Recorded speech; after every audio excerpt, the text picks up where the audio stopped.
2024 সালের ছাত্র জনতার এই অভ্যুত্থান আমার শহীদের এক গর্ভধারিণী মা আজকে আমাদের সামনে চোখের পানি ফেলতে ফেলতে নিজের ছেলের কবরের সন্ধান চায়। সেদিন চট্টগ্রামে গিয়েছি, 1 বছরের ছোট্ট ইয়ানা আমাকে জিজ্ঞাসা করে তার ভাই কোথায়। আরেক শহীদের মা আমাকে জিজ্ঞাসা করে তার ছেলেকে একটা বুলেট বুকে বিদ্ধ করলেই তো তার জীবন চলে যেত, কেন 9টা বুলেট খুনি হাসিনার হুকুমে তার বুকে মারা হয়েছে। আরেক মা আমাকে এক শহীদ ভাইয়ের নিথর দেহ দেখায়, স্ট্রেচারে পড়ে আছে, সেই দেহর পাশে তার শরীরের তার মাথার মগজটা আলাদা করে পড়ে আছে। আরেক শহীদ বাবা আমাকে তার সন্তানের নিথর দেহ দেখায়, যে দেহ খুনি হাসিনার হুকুমে খুন করে 2 পুলিশ সদস্য এটিসির উপর থেকে নিচে ছুঁড়ে মারছে। আমার ভাই খোকন এখানে বক্তব্য দিয়ে গিয়েছে, যেই খোকন ভাইয়ের মুখে ওই খুনি হাসিনার হুকুমে বুলেট দিয়ে তার মুখ ঝাপসা করা হয়েছে। আমার 18 বছর বয়সের ভাই যার মুখে ওই খুনি হাসিনার হুকুমে পরিষদের কিছু সদস্য 350 ঝরনা বুলেট ফেলেছে। 2024 সালের ছাত্র জনতার অভ্যুত্থানের হাজার এবং চিত্রের মধ্যে এগুলো হচ্ছে কয়েকটি চিত্র। বিগত 16 বছর ধরে এই দেশে খুনি হাসিনা এই দেশের মানুষকে, জনগণকে বিভিন্ন ট্যাগ দিয়ে, বিভিন্ন রাজনৈতিক নাম দিয়ে, বিভিন্ন মতাদর্শের নাম দিয়ে যেভাবে খুন করেছে, যেভাবে জেলে নিয়েছে, যেভাবে মামলা দিয়েছে, হয়রানি করেছে, তা আমরা এখনই ভুলতে বসেছি। আমরা বিগত 16 বছরে বাংলাদেশের সকল রাজনৈতিক দল বিভিন্ন সময়ে বিভিন্ন ভাবে তাদের বিরুদ্ধে বিভিন্ন ভাবে নামার চেষ্টা করেছি। আমরা কি সফল হয়েছিলাম? বিগত 16 বছরে যখন আমরা এককভাবে বিভিন্ন ব্যানার নিয়ে রাজপথ ওই খুনির বিরুদ্ধে নেমেছি, আমরা কিন্তু সফল হইনি। কিন্তু এই 16 বছরে জুলুম অত্যাচারের পরে সকল রাজনৈতিক মতাদর্শ, দল, মত, ধর্ম, বর্ণ, বয়স ভুলে গিয়ে যখন আমরা ঐক্যবদ্ধভাবে রাজপথে নেমেছি, খুনি হাসিনা দেশ ছেড়ে পালিয়েছে।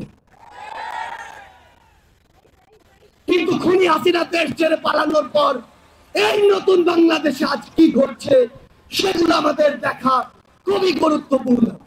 এই নতুন বাংলাদেশে একটা জেলায় জেলায়, থানায় থানায় বিভিন্ন ভাবে আমার যারা শহীদ ভাই, শহীদ পরিবার, আহত যোদ্ধা, তাদেরকে নিয়ে মামলা পলিটিক্যাল নেগোসিয়েশন হচ্ছে। আজকে টাকার বিনিময়ে মামলা লেখা হচ্ছে, টাকার বিনিময়ে মামলা উচ্চ হচ্ছে। আমরা ওই পুলিশ সদস্যদের, বাংলাদেশ পুলিশকে একটি কথা স্পষ্ট করে জানাতে চাই, ওই খুনি হাসিনা বিগত 16 বছরে আপনাদের এই প্রতিষ্ঠানটিকে শিশুর মতো ব্যবহার করেছিল। যখন প্রয়োজন হয়েছে, যেভাবে প্রয়োজন হয়েছে, আপনাদেরকে ইউজ করেছে।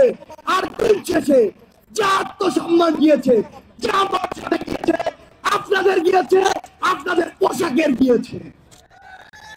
কিন্তু আজ এই অভ্যুত্থান পরবর্তী সময়ে আপনাদের ওই পোশাক দিকে যদি ওই খুনি হাসিনার দোসররা কিংবা অন্য কেউ কিংবা অন্য গোষ্ঠী অন্য কোনো ভাবে ব্যবহার করার চেষ্টা করে, তাহলে আপনাদেরকে এক সময় আস্থা করে নিক্ষেপিত হতে হবে। বাংলাদেশ সেনাবাহিনী 2009 সালে তাদের যে ইমেজ, সেই ইমেজটি হারিয়েছে। ওই বিডিআর হত্যাকাণ্ডে যখন তাদেরকে, তাদের অফিসার ভাইদেরকে হত্যা করা হয়, তারা নিশ্চুপ ছিল ওই খুনি হাসিনার চক্রান্তে, খুনি হাসিনার হুকুমে। ওই শাপলা চত্বরে যখন আমাদের ভাইদেরকে বিভিন্ন ট্যাগ দিয়ে উগ্রপন্থী বলে হত্যা করা হয়েছিল, তখন যখন বাংলাদেশের সেনাবাহিনী তাদের জায়গা থেকে ওই তাদের পাশে দাঁড়ায়নি, প্রতিবাদ করেনি, তখন তাদের ইমেজ শূন্য করেছিল।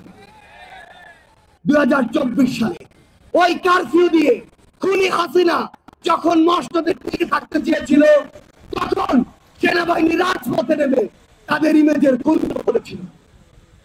কিন্তু এই 24-এর অভ্যুত্থানে 5ই আগস্টে ওই খুনি হাসিনার হুকুমে এদেশের গণমানুষের উপরে গুলি চালিয়ে চালনা করে জনগণের পাশে দাঁড়ানোর জন্য সেনাবাহিনী তার পুরো আত্মসম্মান আবারও ফিরে পেয়েছে।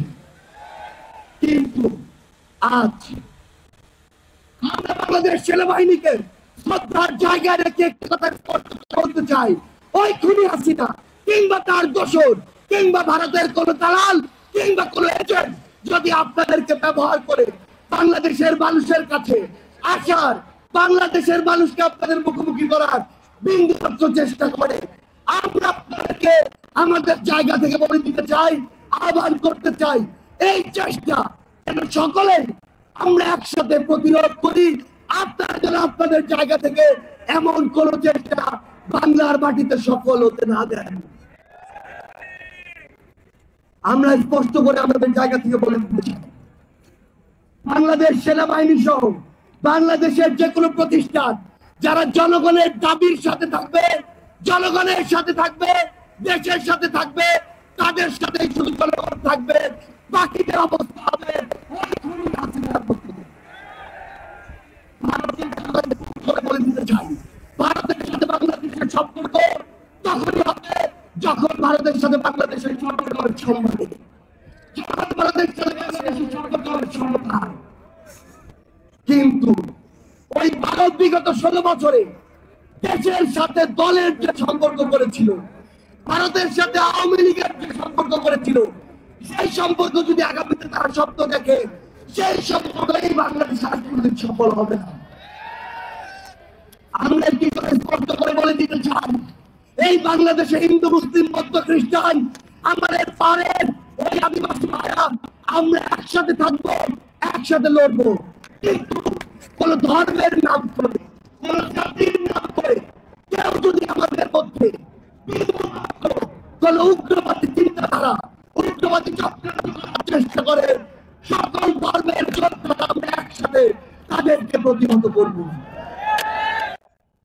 আমরা আমাদের জায়গা থেকে স্পষ্ট করে বলে দিতে চাই, সেটি হচ্ছে এই বাংলাদেশে বিগত 16 বছরে এই যে গুমগুলো হয়েছে, এই যে হয়েছে, এই যে হত্যাগুলো হয়েছে, এই যে লুটগুলো হয়েছে, এই যে গণপ্রজাতন্ত্রী বাংলাদেশ, গণতন্ত্রের বাংলাদেশকে গণতন্ত্রের পরিণত করা হয়েছে, সেই বাংলাদেশকে আবার যদি কেউ ওই পুরনো কায়দায় ফিরিয়ে দিতে চায়, আমরা আর তাদেরকে সেই সুযোগ দিব না।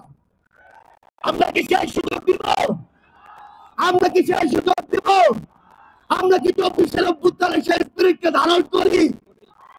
আমরা কি সেই স্লোগানে গলা মিলাতে পারি? ফাঁসি ফাঁসি ফাঁসি চাই, খুনি হাসিনার ফাঁসি চাই, ফাঁসি ফাঁসি ফাঁসি চাই, খুনি হাসিনার ফাঁসি চাই, ফাঁসি ফাঁসি ফাঁসি চাই। দিল্লি না ঢাকা, দিল্লি না ঢাকা, ক্ষমতা না জনতা, ক্ষমতা না জনতা, দিয়েছি তো রক্ত,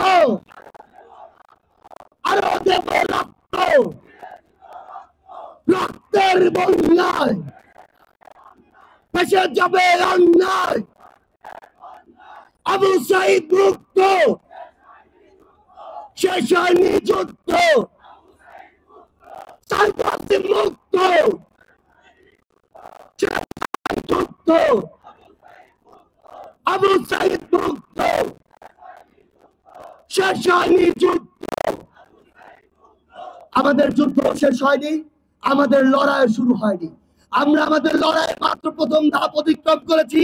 আমরা বিশ্বাস করি ক্ষুদ্র ব্যক্তি স্বার্থ, দলীয় স্বার্থ, অন্য স্বার্থগুলোকে এক পাশে রেখে যদি 24-এর অভ্যুত্থানের মতো আমরা আবারও ঐক্যবদ্ধভাবে ওই ফ্যাসিস্টদের বিরুদ্ধে রাজপথে থাকতে পারি, তবে আমাদের যে বিজয়, আমাদের যে লড়াই, আমাদের যে সংগ্রাম, সেই সংগ্রামের বিজয় আবশ্যক। আমাদের আবারও দেখা হবে রাজপথের কোন লড়াইয়ে অথবা বিজয়ে। ইনকিলাব জিন্দাবাদ।